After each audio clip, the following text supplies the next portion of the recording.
حضرت زرار والے واقعے کے کچھ ہی عرصہ بعد شام کے عیسائیوں نے اپنے ایک کمانڈر بولس اور اس کے بھائی بطرس کی قیادت میں مسلمانوں کے ایک چھوٹے لشکر پر حملہ کر کے کچھ مسلمان خواتین کو گرفتار کر لیا، جن میں حضرت خولہ بھی شامل تھیں۔ گرفتار شدہ عورتیں قبائل عرب سے مقابلہ کرنے کی خگر اور عادی تھیں۔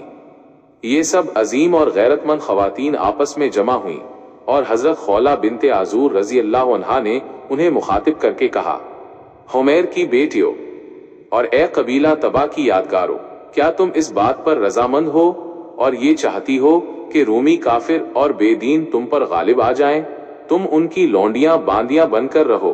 کہاں گئی تمہاری وہ شجاعت اور کیا ہوئی تمہاری وہ غیرت جس کا چرچا عرب کی لونڈیوں میں اور جس کا ذکر عربی مجلسوں میں ہوا کرتا تھا؟ افسوس میں تمہیں غیرت و حمیت سے خالی اور شجاعت و برات سے دور دیکھ رہی ہوں۔ میرے نزدیک اس آنے والی مصیبت سے تمہارا قتل ہو جانا بہتر اور رومیوں کی خدمت کرنے سے مر جانا افضل ہے۔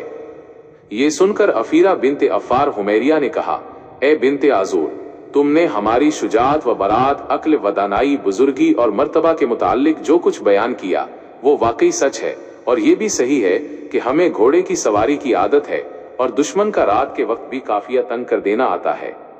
مگر یہ تو بتلائیے کہ جو شخص نہ گھوڑا رکھتا ہو نہ نیزہ، اس کے پاس کوئی ہتھیار ہو نہ تلوار، ایسا شخص کیا کر سکتا ہے؟ آپ کو معلوم ہے کہ ہمیں دشمن نے اچانک گرفتار کر لیا، ہمارے پاس اس وقت کوئی سامان نہیں، ہم بکریوں کی طرح ادھر ادھر بھٹکتے پھر رہے ہیں۔ یہ سن کر حضرت خولہ رضی اللہ عنہا نے کہا، قبیلہ تبایہ کی بیٹیوں، تمہاری غفلتوں کا کچھ ٹھکانہ ہے، خیموں کی لکڑیاں اور ستون تو موجود ہیں، ہمیں چاہیے کہ ہم انہیں اٹھا اٹھا کر بدبختوں پر حملہ آور ہوں۔ ممکن ہے کہ ارحم الراحمین ہماری مدد کریں اور ہم غالب آ جائیں، ورنہ کم از کم شہید ہی ہو جائیں تاکہ یہ کلنک کا ٹیکا تو ہماری پیشانیوں پر نہ لگنے پائے۔ اس کے بعد ہر ایک عورت نے خیمہ کی ایک ایک لکڑی اٹھائی۔ حضرت خولہ بنت عازور خود بھی کمر باندھ کر ایک بڑی سی لکڑی کاندھے پر رکھ کر آگے ہوئیں۔ حضرت خولہ نے اپنی اس نسوانی فوج کو مخاطب کیا، اگر تم کمزور ہو گئے تو یاد رکھنا تمہارے سینوں کو نیزے توڑ دیں گے اور تمہاری گردنوں کو تلواریں کاٹ ڈالیں گی، تمہاری کھوپڑیاں اڑ جائیں گی اور تم سب یہیں ڈھیر ہو کر رہ جاؤ گی۔ یہ کہہ کر آپ نے قدم بڑھایا اور ایک رومی کے سر پر اس زور سے لکڑی ماری کہ وہ زمین پر گر پڑا اور مر گیا۔ رومیوں میں کھلبلی پڑ گئی۔ جیسے ہی کوئی شخص ان کے قریب پہنچتا تھا، یہ پہلے لکڑیوں سے اس کے گھوڑے کے ہاتھ پیر توڑ دیتی تھی، اور جس وقت وہ سوار الٹے منہ گرتا تھا تو ضربے مار مار کر اس کا سر توڑ دیتی تھی، اس لیے ان تک کوئی نہ پہنچ سکا۔ ان بہادر خواتین نے اسی طرح 30 سوار موت کے گھاٹ اتار دیے۔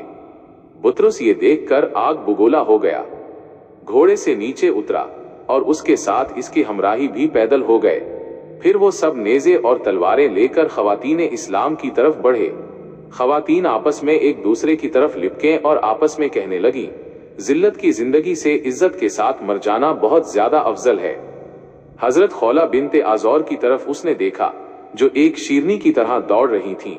بطرس یہ سن کر غصہ میں بھر گیا اور ساتھیوں سے کہنے لگا کہ تمام ملک شام اور گروہ عرب میں اس سے زیادہ اور کیا شرم کی بات ہوگی کہ عورتیں تم پر غالب آ جائیں۔ یسوع مسیح اور بادشاہ ہرقل کے خوف سے ڈرو اور انہیں قتل کر دو۔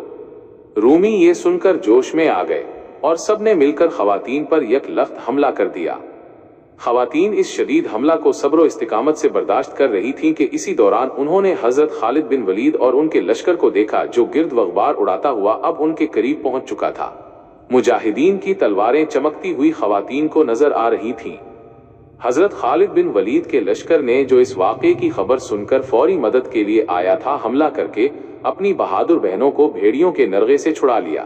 خولہ بنت عازور کی وفات خلافت عثمان رضی اللہ عنہ کے آخری دور میں ہوئی۔ واللہ اعلم بالصواب۔